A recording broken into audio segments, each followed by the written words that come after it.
Alzheimer's in Wichita Falls. Today, though, she was home for the holiday, and she was at least semi-lucid.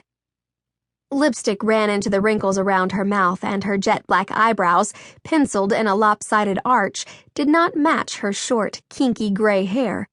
But her smile was bright, and there was life in her eyes, and Fiona thought she was beautiful. Deke handed the gravy boat to Fiona. Go easy on that now. I like leftover sandwiches with a little of that poured between the turkey and dressing. Fiona nudged him with an elbow. I bet you had a big breakfast. All I had was a stale cheese cracker. Besides, you're not my boss, right, Granny? No, but I am. And cheese crackers are not a decent breakfast. Irene pointed a long, skinny finger at Fiona. You might as well eat sawdust.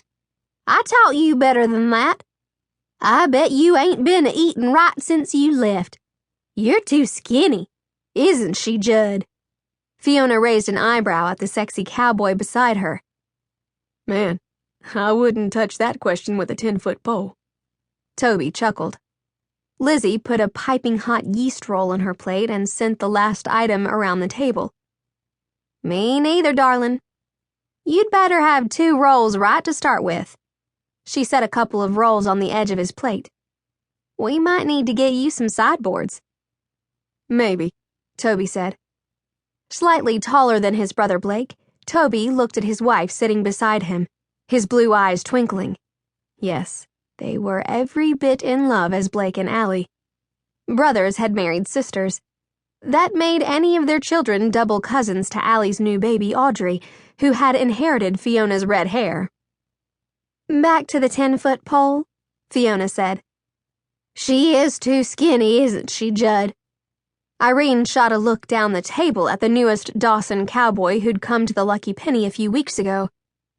I believe that Ms. Fiona looks real pretty today, and so do you, Ms. Irene. That blue shirt brings out your eyes. Would you like some more cranberry sauce, darling? Jud asked. You be careful around that one, Fiona. He's a slick talker for sure, Irene said, and went back to eating. Deke poked her on the arm. Was it snowing in Houston? She smiled. It never snows in Houston. That's why she left Dry Creek. She wanted to live where they never had a good, hard winter, Irene said.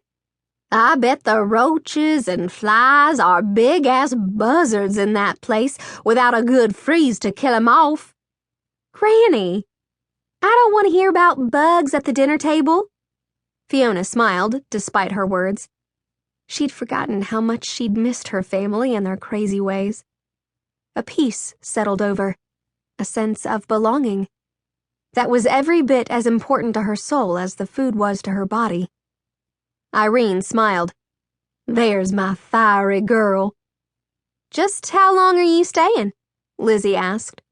Before Fiona could answer, Allie chimed in with another question. Can you stay all weekend? Or a week? Lizzie piped up. She's here for good, Katie said. She brought a cardboard box. That means she's moving back home, and it's about damn time. Fiona's sense of peace fled as she took a drink of sweet tea and swallowed another huge chunk of her pride. She wouldn't tell them the part about being so hungry she was dizzy, or how little money was in her billfold. If she did that, her mother might drop with a heart attack right there on the dining room floor. She straightened her back, put her hands in her lap, and began. There's something I need to tell you all. She took a deep breath. A little more than a year ago, Kyle and I divorced. There was a prenup, of course, so all I got was $10,000, which went fast while I looked for a job. It didn't take long to figure out that I'd been blackballed in my line of work. Time stood still. Fiona was sure if she'd been outside, snowflakes would have hung suspended in the air, and the wind would cease to blow. Fiona Deanne! Katie finally gasped. What have you been living on? And why would Kyle make trouble for you?